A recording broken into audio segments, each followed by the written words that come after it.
Haven, Florida is a relaxed and easygoing place, and perhaps appropriately, the spring home of the Boston Red Sox. Few of these mature observers of the training regimen are old enough to remember the Red Sox last World's Championship, one of the two big events of 1918. And some critics, less sated with sunshine, think relaxed and easygoing are euphemisms for second-rate and self-satisfied. I don't know. The Red Sox, I'm very disappointed in them this year. I would not consider Reggie a good outfielder, really. He's sometimes spectacular, but He has what we call wallophobia.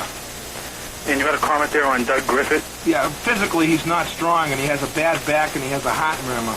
And these things will come get him before the end of the year. The Red Sox don't have any coaches. I mean, I was talking with Jimmy earlier in the week. We're talking about guys like Don Lenhart and Popowski. Who can they teach? They couldn't even teach themselves. That's right. Who can Lenhart teach? Once he hit 20 home runs, the biggest thing that ever happened. So we bought him. I think it was from the Browns at the time. The furies of a woman scorned are celebrated in an adage about the heat of hell. The feelings of a thwarted sports fan, ranging from a low torch blast to the friendly chuckle of a family fireplace, burn every week on a Boston radio station. Fans on the telephone are the grist for the Huddle's grindy mill, where kindly doesn't always seem the word for chuckles. Well, I want to talk to Eddie, please. No. It's about wrestling. Talk to Eddie. Hello? Eddie? Yeah. Who do you think is going to win the fight? Bruno Sammartino or Smasher Sloan? Smasher Sloan will give Bruno Sammartino such a vicious beating that Bruno will not be able to show up to his vegetable wagon at Haymarket Square Monday. Well, listen, since I'm a first-time caller, and I want to go see the wrestling thing, could you, maybe send a couple of tickets over? Well, I mean, what for, kid? Pardon? What for? I don't know. I'll tell you what we'll give you. Would you like something? Yeah. Okay, here. all right, and you're next on the Sports Huddle. Sports Huddle runs 4 hours every Sunday night, and despite high ratings, lost its previous station when the Boston sports establishment complained of over-acidity. On an average evening, its phones ring 14,000 times.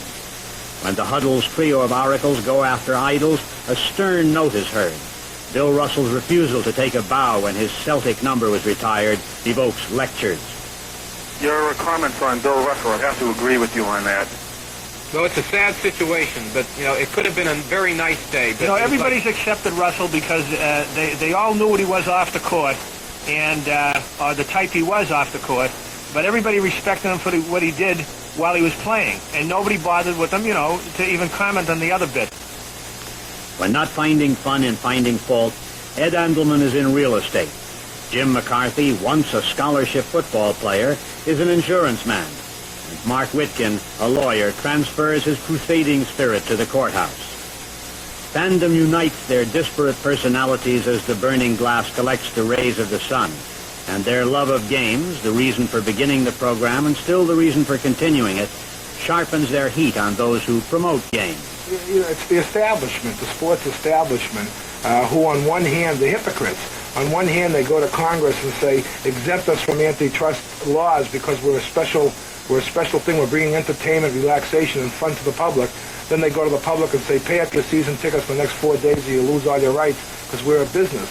They control so many things. They control sports writers. They control many newspaper people, radio people, and television people, as well as the sports writers.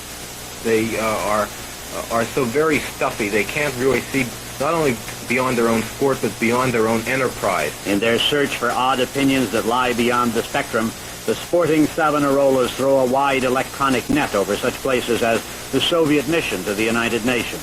And the reason we're calling the Soviet mission is our baseball team, our American baseball team, is nicknamed the Boston Red Sox. And we're wondering whether the Russian mission to the United Nations would adopt the Red Sox as their favorite team. Well, I'm sorry, but I cannot.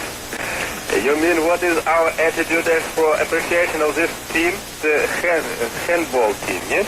No, it's baseball. Baseball, yes, baseball. As far as I know, this, sport in the Soviet Union is not as widespread as it is here in this country. As sport grows ever more popular, it sees ever less reason to please or appease the fans. The enthusiast can only hope that some milquetoast like himself will arise to fight the establishment as super fans. This is Heywood Hale Broun in Boston.